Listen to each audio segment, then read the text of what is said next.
Sure.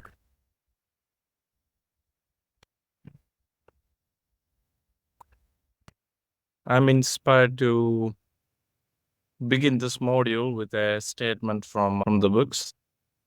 To those who have, yet more shall be given. To those who have not, even what they have shall be taken away.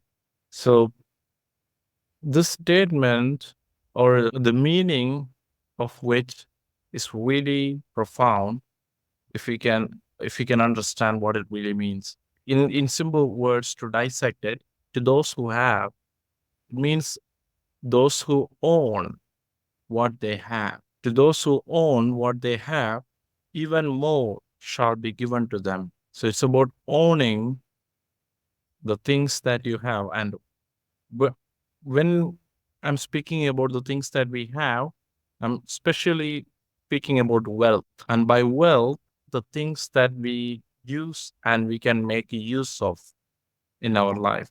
And that can be of so many. Can be the things that we use, the knowledge that we have, the understanding that we have, the skill set that we possess, everything, the relationships that we have, the network we have. This can all be wealth. This can all be things that we can acknowledge and take ownership of. And the more we own the wealth that we do have, even more shall be given. See, the principle here is to fill the current place more fully. If you have a certain level of mastery with guitar, and if your entire focus is on what you cannot do with guitar, then even the mastery and the skill set that you do have with guitar will taken away. You cannot perform at your best. So it is highly essential to fill your current place more fully. So that's the principle of gratitude, filling our current place more fully. And this we can do with even experiences that have come to pass, even experiences in our life that we hold as a failure or something that we have concluded as a failure. We can even take those experiences to the present and ally with our strengths that allowed us to handle the situation however we have handled it. Meaning, you count your victories, the courage that you show to show up to that situation, even if you failed, because it takes courage to show up to a situation where failure and victory, anything is possible. Of course, you can never fail when you don't step up and take a chance. So if you fail, that means you showed up with courage. So it's about counting your victories in everything, allying with your strengths instead of allying with your weakness. Most of the times we ally with our weakness rather than ally with our strengths. And thus, we, instead of rising up, we lay low in situations and striving when we know we need to strive forward, we hold ourselves back because we ally with our weakness. By gratitude, you're filling your current place more fully. You're taking the time to acknowledge and appreciate and honor all the wealth that you do have in your life. And the more you do that, even more wealth shall be given. So that's the meaning of the exercise that you can do is taking time to really appreciate even little victories that you do make from today. Because most of the times we only count big victories, but brain learns best through reward. If we make smaller goals, the chances of us winning in it is more, and you can really snowball on small victories. So make a habit of smaller keeping smaller goals rather than making huge goals for you and only counting your victories when those things happen. So it can be as simple as making a commitment to yourself. Okay, I'm going to show up in this particular way. I'm going to meet these situations with calmness, where let's just say you would usually be upset or get all worked up or something like that. So making small commitments and counting your victories and making a habit of discounting your defeats, because we make a big fuss of the defeats that we do, that of course when we try we do make mistakes, and failure is bound to happen when we try new things. Ideal recipe is not try anything new if you don't want to make any failure or if you don't want to make any mistake, right? But that's so the way to deal with it is acknowledging that life is anything but a journey from one mistake to the next. Any decision that you make is suboptimal, and acknowledging that no decisions are optimal. And we wait in procrastination for the ideal decision most of the times. So, by acknowledging that the nature of life is such that all decisions that you make is suboptimal, then it is fine. It takes away the pressure from having to make the most optimal decision. The attitude to have is I create with what comes up. Seeing yourself as a creator and having the attitude I create with what comes up, rather than, oh, is that the right thing to do or wrong thing to do, and things like that, considerations.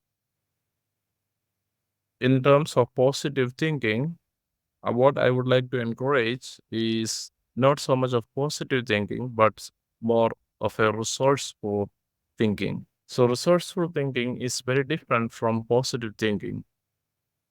Resourceful thinking just simply acknowledges the fact that problems and setbacks are bound to happen. But if they do, you know what? I will handle it. There is no rule in the universe that says everything has to go perfectly or something like that. Resourceful thinking means you're confident in your own abilities of handling whatsoever comes up. So you do acknowledge that things going wrong.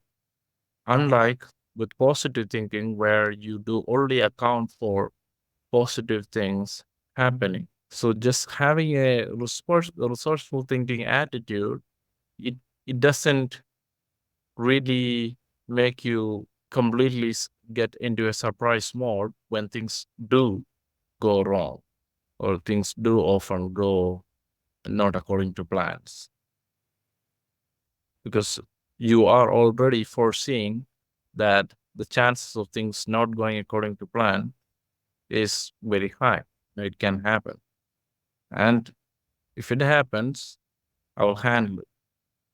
I will create with that situation and I will create good results with it. You know, so that's an attitude that you carry, having a resourceful mindset. Is there anything that you have any doubt regarding it, Simon? Yeah, I'm curious. I'm doing a job search right now. In fact, I've been doing a job search for quite some time, and it's taken a while.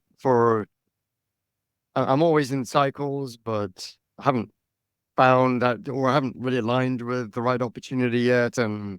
and I'm just trying to figure out how to think about that. As much as I get into plenty of cycles, I get through cycles. I haven't quite. It is a tough, challenging job market at the moment, at least in the area that I'm in. but the right opportunity doesn't seem to. I haven't aligned with the right opportunity yet, or I'm just trying to figure out how to think about that situation. And I just wondered if you had any thoughts on aligning with jobs and Aligning with jobs. besides all the practicality of having things like resumes and interviewing and what's a higher level Yeah, the higher way of thinking level. about that journey. Yeah, like the factors that I spoke about yesterday, like the values being the most important thing, because it doesn't matter. It is not sustainable unless you actually feel good doing what you do. Because the best win is always when you also take into consideration your well-being as a human being, also not just the practicality of the work. So whatsoever area of work you are trying to get into, you need to see if it's something that you actually your heart is in it. You want to apply for something that you really would love to go and engage on a day-to-day basis, because it's a really, time is something that we really don't get back. We can get so many things back, but we cannot really get time back. It's gone. And you making a commitment to work, it's something that's going to take up a lot of time out of your day to day. So the quality of your life is going to have a lot of impact. This work is going to have a lot of impact on your quality of life. So you want to see that if that is also taken into consideration, because the real question is, how do I want to be in my career? See, this, don't make your career too much of a serious thing. Try to gamify it. See it as a game. My career game, my relationship game, my friendship game, my network game. So whatsoever it is, seeing it as a game and not having too much of an outcome focus, meaning, oh, it has to happen. Otherwise, it's going to be terrible. If you have a narrative like that in your head running, then it's not going to be fun. The job hunt and the process of you finally settling in and finding a job and getting in, it's not going to be fun until then. So the way for you to also have fun while this is happening is if you are not too stuck on the outcome. Meaning, tell yourself, I would prefer I get this job, but if I don't, you know what? It's not the end of the world, and I will handle it. There's no rule in the universe that says I must get this job. And you really make that narrative work for you. So you depotentiate like some sort of a seriousness that you get stuck in when you're going for this, because that's going to affect your state of being.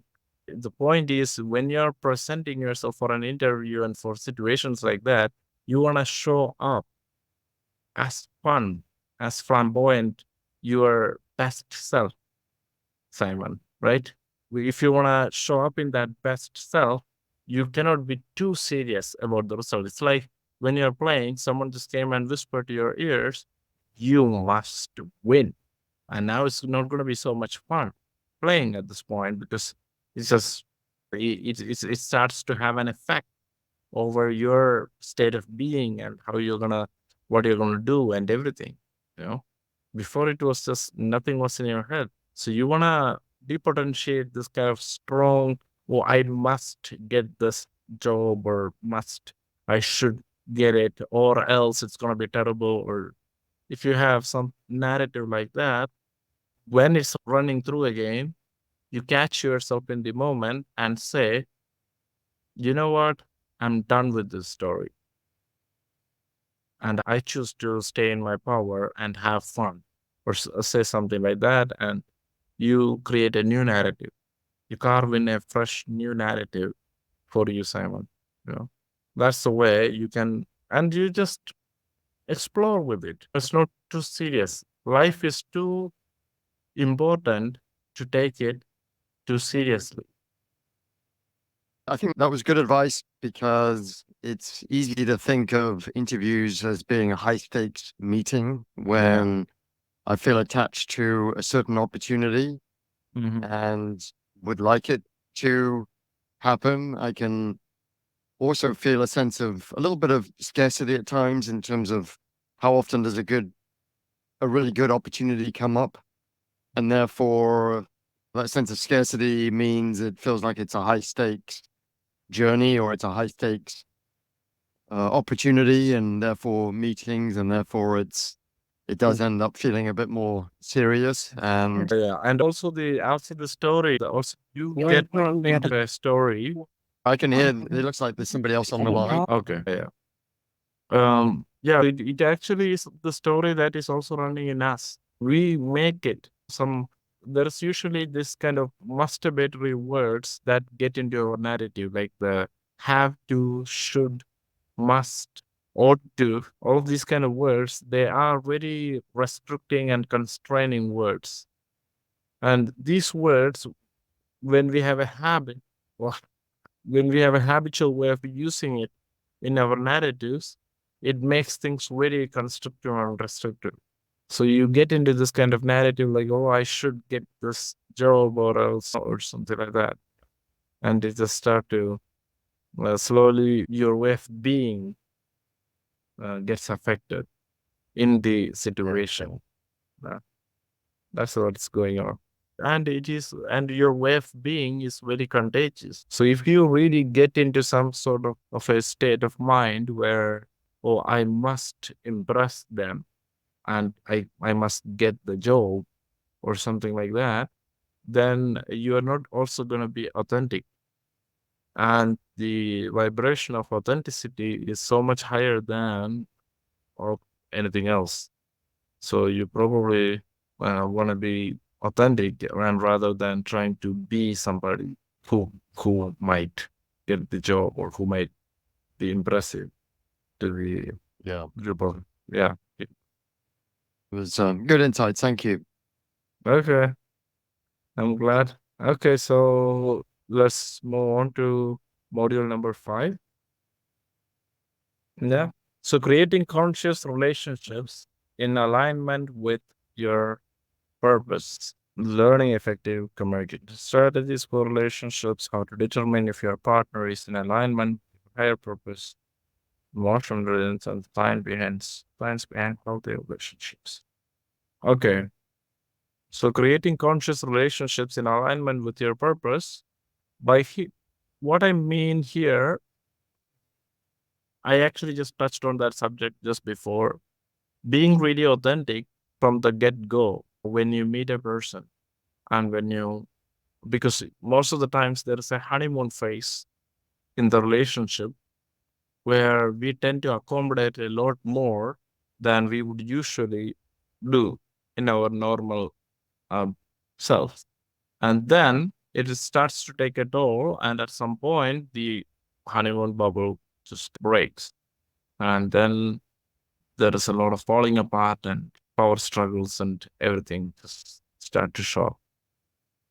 So if you can avoid playing out this sort of the self that the other would probably want to see in you, and just actually be authentic from the get go of how you are and what you want and what is your strengths and what are your fears and what do they want in life?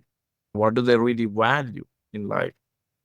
Because values is something incredibly important. Most of the things can go really smooth if you can come together. Two people can come together who actually have uh, same values or similar values. It doesn't necessarily have to be same, similar values. And another factor is how much are they willing to let go in terms of their values for the relationship, because people have values for themselves and they have values for relationship. So you want to know what are the relationship values that the other person have in their life, and need to see if that aligns with your own relationship values. Oh, and there can be differences even there. Then the question is, are we ready for some sort of like a letting go of some of those values in terms of finding a common ground and creating something beautiful and magical together? So if you cannot let go of values to for creating a beautiful relationship, then you already see where what's the where does the relationship really stand in terms of where they have placed it in hierarchy or their needs and importance. Dana, you want to ask something? I wanted to ask, yeah, in terms of Mhm. values, yesterday I was wondering, do you or should you have the same values you put on yourself as well as you want others to act on? For example, people pleaser. A people pleaser might have a value of trust, like immediately trusting someone else, but Mm-hmm. not trusting own instincts, for example, because they don't matter. It's all about the other. So the value would be different. Or authenticity, also people pleaser, for example. You want someone else to be authentic, to talk, Yeah, because for a but people pleaser, the self reference is outside, right? So meaning yeah, it is they are looking for confirmation in the outside. They are looking for cues outside in order to see. So the thing is, it's about the power dynamics. Literally, it's about having the power outside or inside.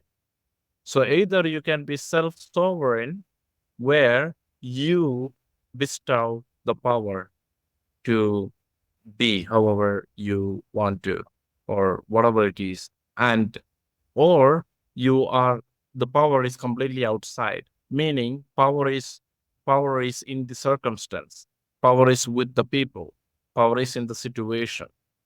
And so they have access to power, but only in relation to certain situations. The situation gives them the power, so the power becomes outside. So for a people pleaser, essentially the power is literally just the same, like it's outside. So they are looking for the cue. They need the other person to acknowledge, or they are, they're looking for body language use mostly. It doesn't really what have to. what about the values? Because Yeah. like, but So that imagine is like a people, just like someone who doesn't trust their own instinct because it's blocked or whatever. Like you don't trust your own gut feeling, but you trust Mhm. others instantly. So you have the value of trust, but only for the external, not for the internal. And should it be the same? No, usually with people pleasers, it's more like the behaviors that they have developed. It's more like developmental values. So they probably adopted it in a young age to adapt to the environmental challenges that they had. They probably needed to please the people, and usually these people, they revert to their original behavior, or they could have modeled it from their parents too. It doesn't necessarily have to be they just learn to adapt. They just probably could have picked up from their parents, could easily be people pleasers too. So then they just would have seen their parent and modeled the behavior, just how. Yeah, I just wanted to know what about the values. Like, can you Yeah. have the values no matter what the people pleaser does? Maybe that was not the right example, but can you have or should you have the same values internally and the values you put on others? If I have a high value on reliability towards others, but I'm not reliable myself, is that possible? Or should that be like, okay, if I want someone else to be reliable, that has to be my value as well? You understand? Yeah, I understand. So let's meaning if you are not reliable yourself, is it okay to put a value on others to be reliable, right? Yeah. Yeah. Mhm. Do you have to have it yourself? The other way around. Yeah. Yeah, you cannot always expect yourself to possess all the values that you want others to have, because it depends on the context. Because in certain contexts, certain people, you expect them to have a certain qualities that they need to bring to the table, because that's essentially their primary role to bring in. And you are not yourself having to bring in, as far as a human quality, trust, authenticity, being transparent, and being compassionate, and all these human values, of course. But in terms of all the values, I don't know. I don't really have a particular opinion about it. Yeah. I just, for me, it's more about values that your unconscious mind use to decide and allocate your energy and resources, how you want to spend your time on what kind of things. Let's just say, if I really value freedom, then I'm going to probably allocate a lot of time on exploring that particular value in different ways. I would probably take travels, I would probably do some other things for that I would associate with freedom, that kind of stuff. Reliability, it is a value, but I don't know how to think of it in terms. It's not so much of a fundamental level value that I would consider as a value. You know, I Yeah, just with thought that, if you don't have that, then you're not in the frequency where you want to attract it because you actually repel it. If you're not reliable, how can you then want someone to be?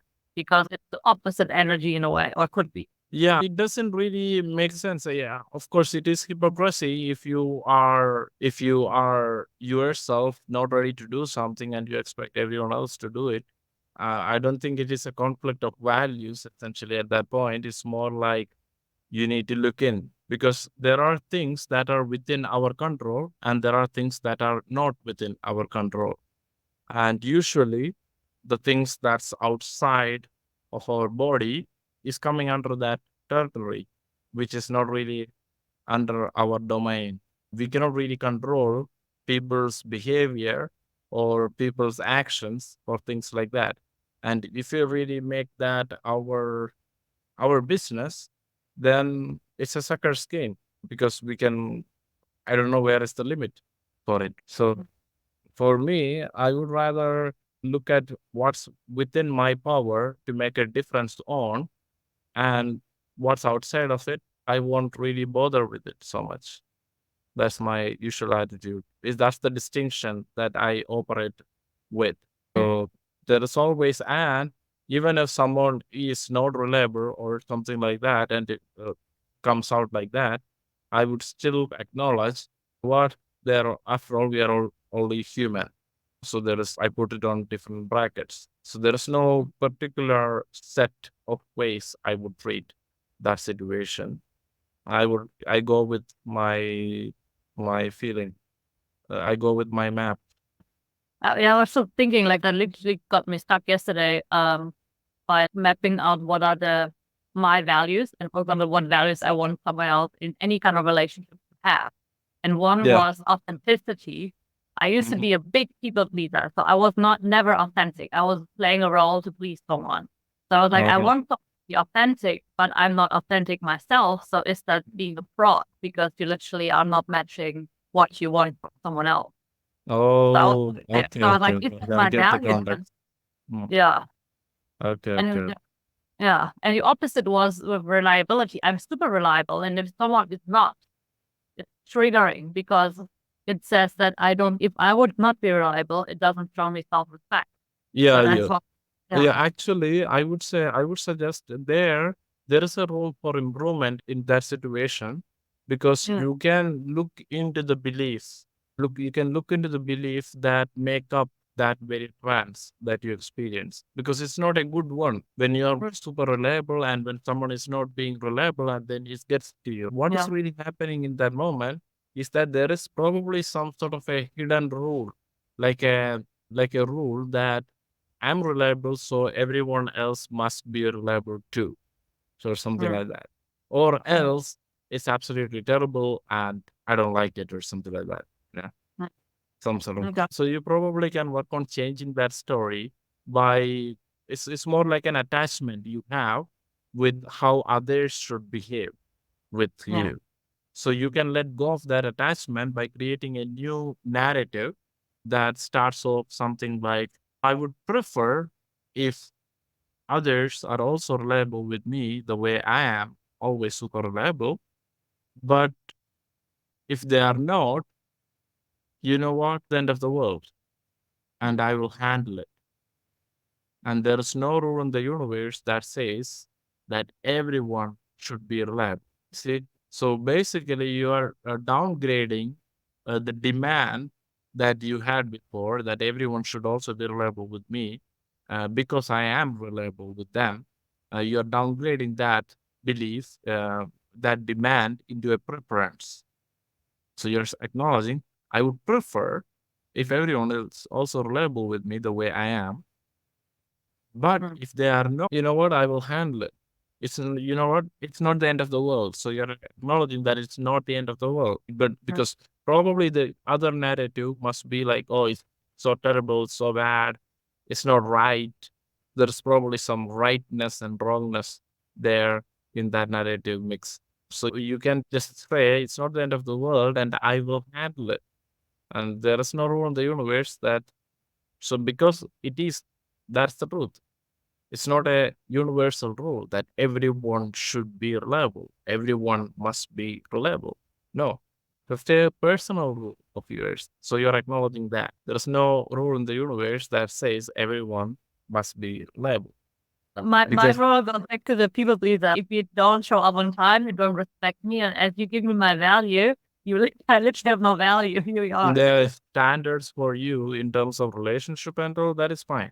Now I'm speaking about this being like a universal thing. There's no guarantee that everyone you're gonna encounter in your life is gonna be, or you expecting them all to be reliable the way that you are in your general demeanor. That's gonna put you in a lot of uncomfortable and trances, states of being, which is not very, it's not, I don't think it would serve you very well in that way, of course. But if you want someone to respect your time and showing up, that is all fine. I'm not really discounting any of that. I'm just simply saying, in this sort of a situation, you probably can work on it a little bit.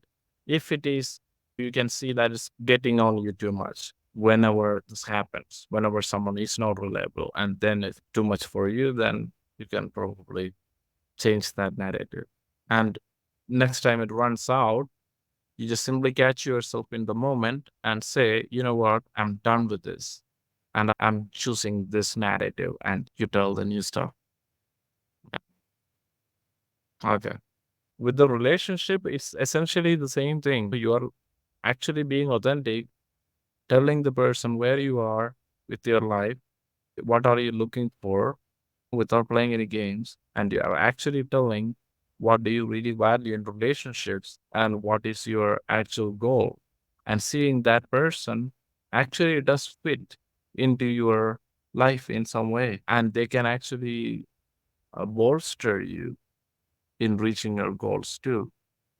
Because you don't, it can be beautiful when it's not just you having to work on all your goals.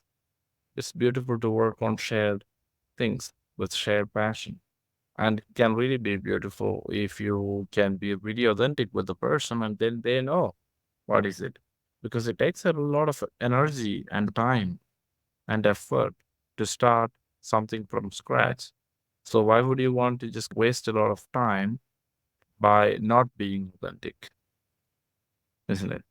So it's better to be fully, really authentic and tell what makes your what makes you really come alive in life, what makes you feel like your life is meaningful, and share what is it that you want to, what's the vision that you have, and what's the purpose you want to pursue in life, and see if the other person is really inspired by that. Not like just in some sort of a simple way, but oh, not oh, that's cool or something, but they really are inspired by that and they want to really be a part of it. These things matter. And if you can find that in a person, now that's something really beautiful, a purpose that serves not just you guys, but that serves the world at large. because that's when you feel like your relationship has a bigger purpose than just simply your love story or something like that. And a woman cannot really admire a man unless he has a vision and a purpose that extends beyond himself, that is bigger, that actually helps and benefits and makes a difference in the world at large. So it really is beautiful when you can come together in a conscious relationship with shared values and also can form new values inside of the relationship, and seeing if each party is open and willing for forming new values, or are they simply wedded and married to their own values that they have in their life and is not ready to let go of it, and that's all there is to it. So you just have to simply adjust and like that. Now if that's the case, then it's better to just walk away. It's easier to walk away from something that you haven't put a ton of energy and time and effort in. It's easier to walk away at the beginning than after you have fallen in love and all that stuff had happened. So make sure you get these things, be authentic, speak your heart, share your higher purpose, and see if there is some sort of a unison, some sort of a matching within each other for that stuff. And otherwise, it is okay. Life is big. There's so many people in the world. It's worth taking the chance. You might just find someone who totally be a good fit with everything. You don't have to, it doesn't have to be one or the other. Can really have, there's all those things that are in between those two. Shall we just move on to module 6?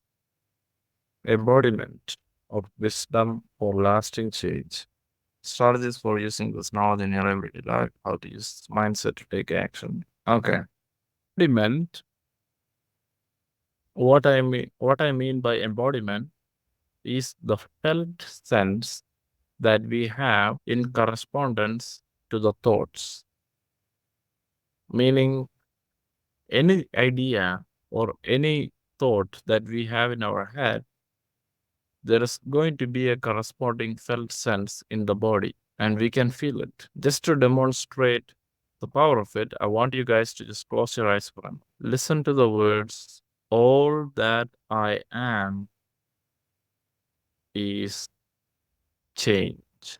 All that I am is change. Now, all that I am is changing. All that I am is changing. Okay, guys. Can open your eyes. Did you guys notice any felt sense difference in your body with the first statement to the second? What about you, Simon? Not you didn't notice any difference, yeah? Okay. Essentially, there is a difference. It's more on if someone is more left brain, they might not have so much access to their felt sense in the body immediately. It takes a moment before you kind of settle down into your body. So what I would suggest you guys to do is simply repeat a statement in your head and notice if you feel your attention getting drawn into any part of your body. So usually you feel your felt sense around your center column, around your spine, not on the extremities, not on the hands or the legs, just under your belly. No. So you're gonna feel somewhere around the mid area. You can feel your attention getting drawn to a place, and tangibly you can feel the tingling sensation or some sort of attention being drawn to some particular location locally in the body in some way like that. So every thought has a corresponding felt sense in the body. And most of the times we don't notice it because we are used to noticing charged thoughts for which we have a really strong reaction that we notice. So we are not so attuned to noticing really small, subtle differences that happen with most of the thoughts. Actually, every single thought has a corresponding felt sense, but it takes time it's more like a wine connoisseur attuning and cultivating that fine tuning in the tongue when it comes to noticing the nuances and the differences in the taste that is brought by different ingredients and stuff like that. So you're becoming like a really good connoisseur of language. So the point is you say something to yourself and notice the felt sense in your body located. If you want to repeat it a few times, you repeat it a few times and notice the felt sense.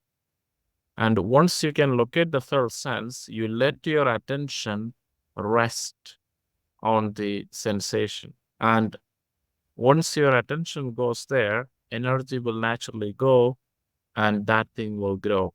So that's a natural course of events. You let your attention to simply rest on the sensations that you can locate in your body that's corresponding to that particular thought. So this is how you really make law of attraction or this kind of making the statements really come alive within you. So you let the felt sense grow into a feeling of absolute certainty. Instead of also, once you can locate the felt sense, you are not no more even saying the thought or the affirmation.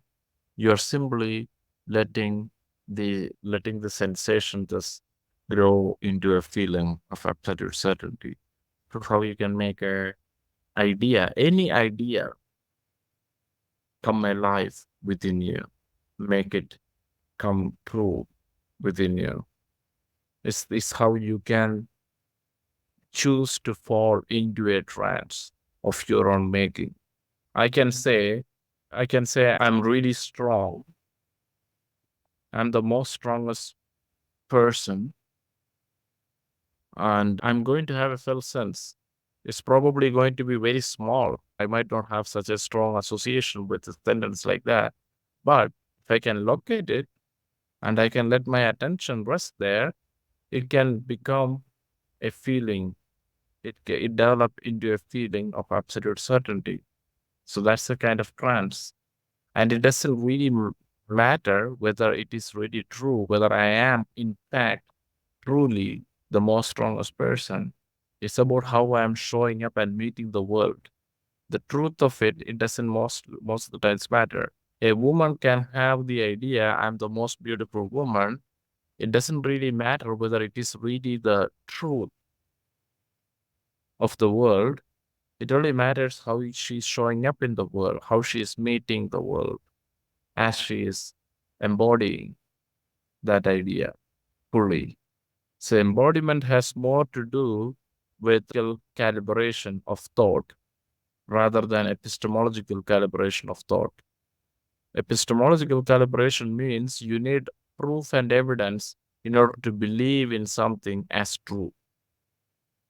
But when you can calibrate a thought ontologically, meaning you simply say the thought again and again and start to notice the felt sense in your body and let your attention rest there, then that energy goes there and that feeling will grow into a feeling of absolute certainty. That's how you make affirmations work for you, how you embody ideas, any idea of your choosing. Simon, when you're going for that job interview, you are believing that I'm the best candidate here. They're lucky if they get me. They're lucky if they get the inspiration that, okay, we want it. So it's not about the truth of it. You are choosing that idea as the truth of the moment. Yeah. It's interesting because you say a comment like that, and there's as the words come out of your mouth, the immediate reaction is then your judge, your voice in the head says, "No, you're not." And there's a Yeah. little bit of a battle between, and maybe it just happens more over time, but certainly in the early part of that is you're saying, I'm the best candidate here, and then you got to deal with the counterpunch of the other part of you that's Yeah. how does that get rectified? What's the journey of starting off saying I am the best whatever? Yeah. So yeah. I will tell you. That is what I said. When usually, if your mind has something as a whole truth of a situation, let's just say something is the absolute truth, something is not, and there's probably going to be one absolute truth of the situation, and everything else not so true. So the way to completely get out of the game is by accepting that nothing is the truth. No idea can be truth, because truth is not made up of ideas. It's made up of true stuff, right? Just like reality, no word can be reality because reality is not made up of word. Get it? Just like we are putting it just so bluntly, so practically. So Hmm. I can say, oh, someone called me, I'm a selfish person, and I'm saying, no, I'm not. I just cannot be selfish because I just know I'm not, it just cannot be true. I'm made of real stuff. I am selfish. That's just 3 words. I just cannot be that. So fundamentally, I can just negate that's not true. So in that sense, any idea, any words that you say cannot be true. If that is the case, now it's up to you. You can choose anything as the truth. It's up to you, whatever serves you best. It's up to you. You're choosing something as the truth. It doesn't really matter what is really the truth. You don't really care.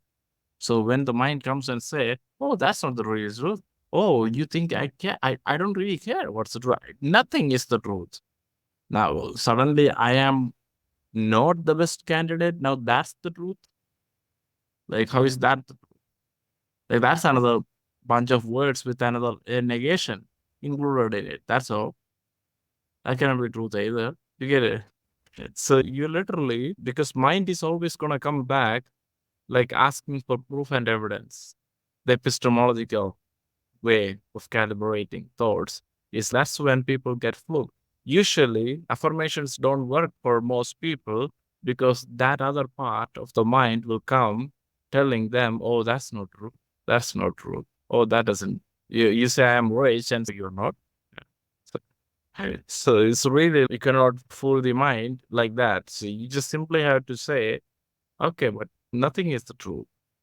None of it is not. No bunch of words put together can be the truth. I am the best candidate and I am not the best candidate.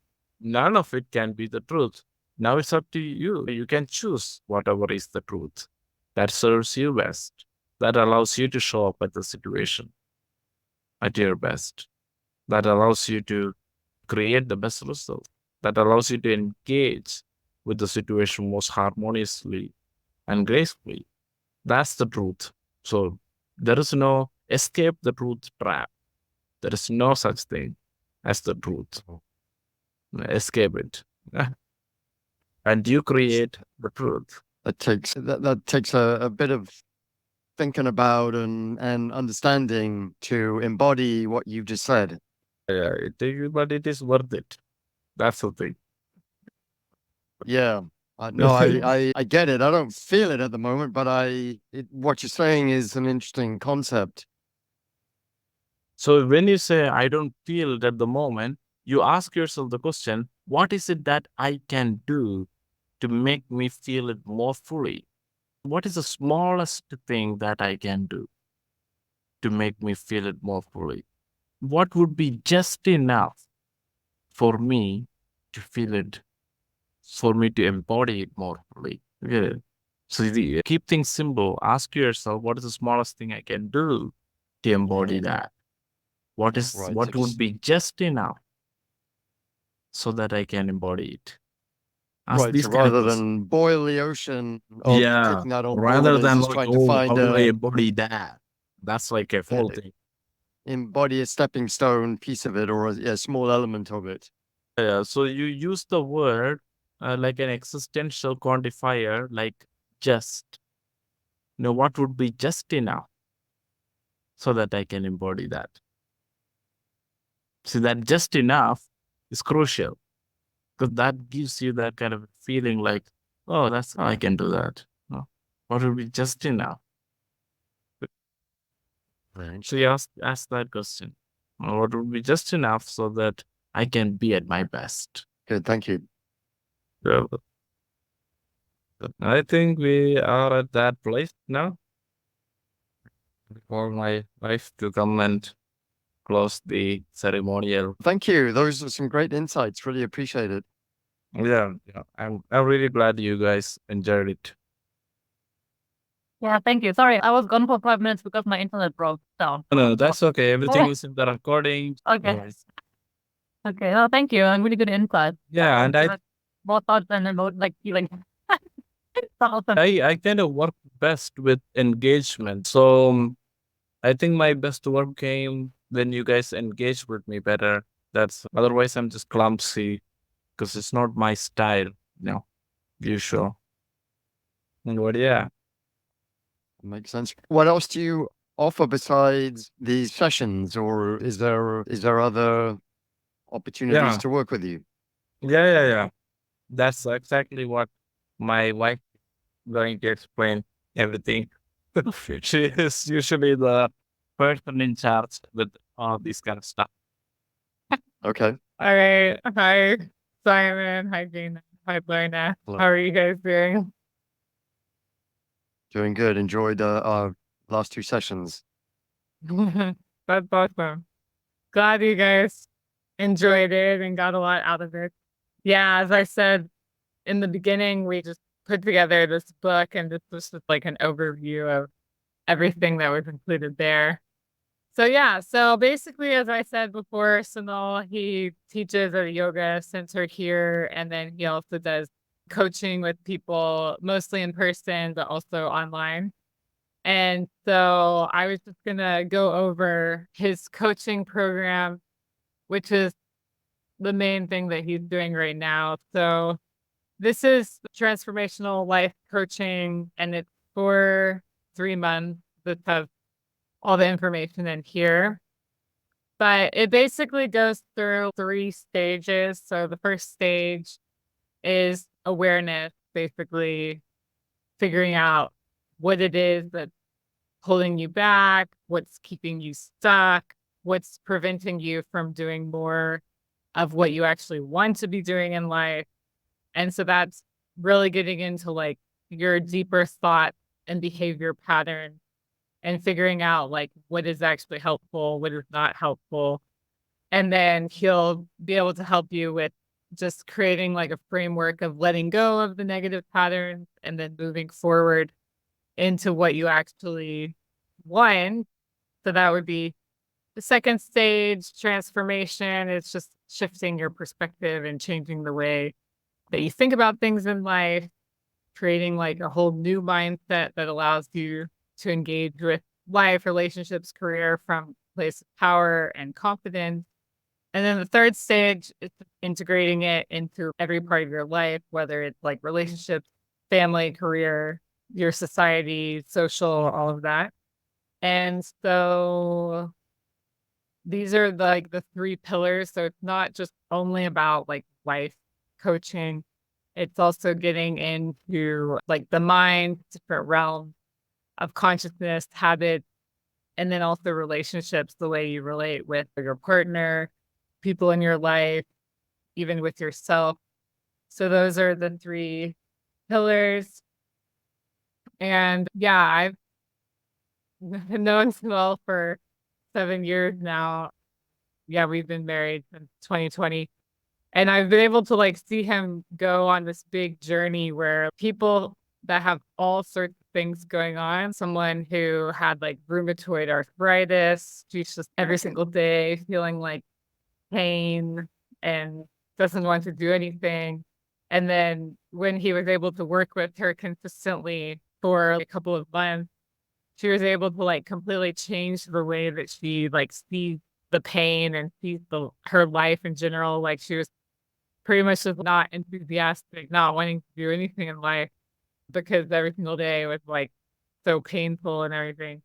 But then just it's all about changing the way that she like sees and relates with it. I also saw so many people in India that they come like for so many months, for so many years, like trying to just figure out what they want to do with their life, what they're meant for, and all this stuff, and reading so many books and stuff. And I would see them just spend time with them all. I'm not like even with them the whole time. I just see the before and after, and they're like, really, oh my gosh, what happened? Everything is like totally different now.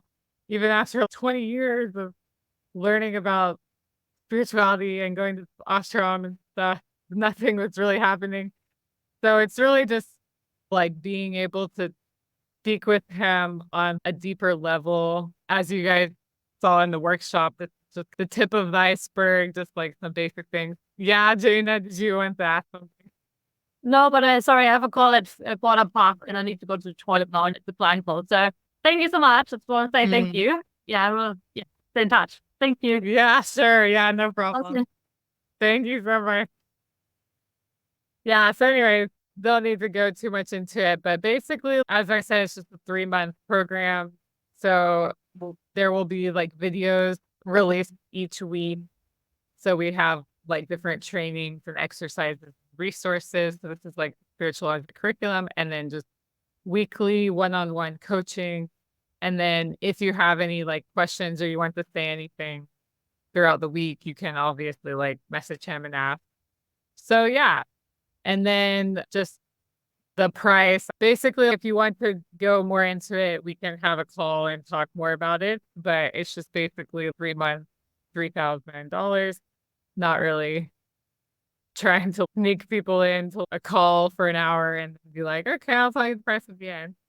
So anyways, and then one other thing I wanted to share since I stuck around until the end. So this is actually the book, and I'm going to okay, hold on. Let me just get because yeah, we're just about to start actually. Oh yeah, here it is. Yeah, so we're just about to actually start like selling the book, but since you actually came for the events and everything, I'm just going to share so you can download the book for free before we even start selling it. This is the Conscious Creators Code. It's not like super long or anything, but it just goes more in detail as to what Sanal was going over.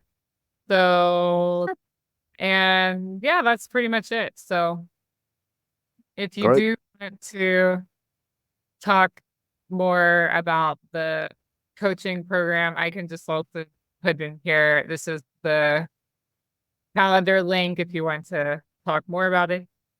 But yeah, thanks so much for coming. And probably Sanal is going to be doing these events like once a month. So yeah. And we're just having Sounds good. All right. Very good. Congratulations. Yeah. Thanks. Good luck with the job hunt, Simon. Yeah. Thank you. Thank you, Sanal. I appreciate your insights this morning and all this great information you provided. Yeah, bro. All right. Well, I'll give this some thought, certainly, and thank you for sharing it. Yeah, for sure. All right. Thanks so much. All right. Have a good rest of your Bye-bye. day. Bye.